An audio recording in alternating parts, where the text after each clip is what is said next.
Thank you so much, Chairman Thompson and Ranking Member Katko. I appreciate your holding this hearing and also the testimony of our witnesses.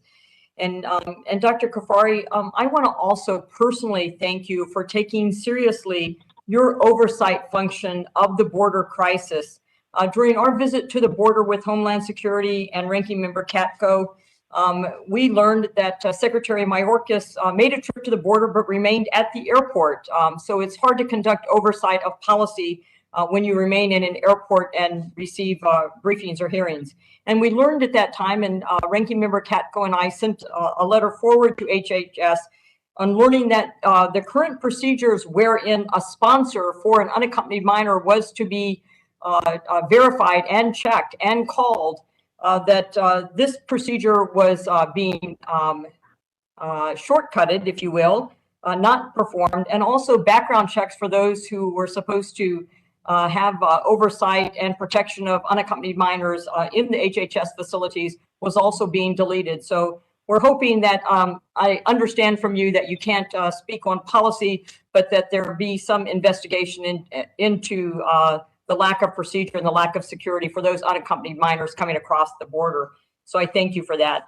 Mr. Curry, you, in your professional opinion, and I know you have mentioned this, but what additional steps should the DAS-IG take to prevent this culture from continuing? Granted that this, as you said, has been going on since 2015 up until 2018 and predates Dr. Kafari. Thank you. There are many steps, so let me just pick a few important ones that I think.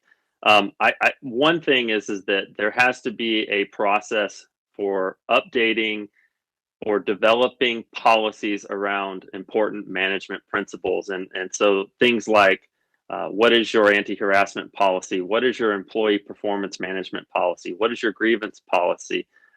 What is your quality assurance process? Even down into the level of who needs to review the reports and when, what are the time frames? What's the synchronization of that? These are all things that any audit organization, including ourselves at GAO, we have very strict, clear policies and procedures, not just so our own staff understand how to do the work and what to expect, but so everyone outside externally understands it, you in Congress and also as well the agency that gets audited. This creates a predictable process. It creates a trusted process with integrity and helps to avoid a lot of the miscommunications and problems that can come up. I mentioned in my statement, there's always going to be friction between an auditor and auditee, but there are things that you can put in place to make sure there's integrity in the process. Thank you, Mr. Curry, and I say this with all compliment. My husband, who is a compliance officer who started compliance programs, I am hearing you echoing in my ears as you have stated your policies and procedures, and he constantly reminds me of policies and procedures and their importance. Given the breadth and depth of the misconduct, and again, I want to emphasize, as you have done, that this has gone on from 2015 to 2020, and then you worry about the institutional knowledge of those individuals who are from former past administrations coming into another administration and how that affects the culture within that department or facility. But given the depth of the misconduct, the allegations, the lack of leadership surrounding the DHS OIG, and again, Dr. Kafari, knowing that you have only come in recently and you're now having to handle this situation. So over these numerous years, what can Congress do? What should we do to help ameliorate the situation? Thank you. I think the biggest, this hearing is a great first step, because without this hearing, the public would not know about these issues and we couldn't get into the depth in discussing them. But I think, as we've mentioned, in addition to just monitoring the recommendations we've made and are they being implemented, and of course we communicate those things to you as part of our routine work, I think this needs to be looked at as a transformational effort. And so I think extra oversight of this will be key.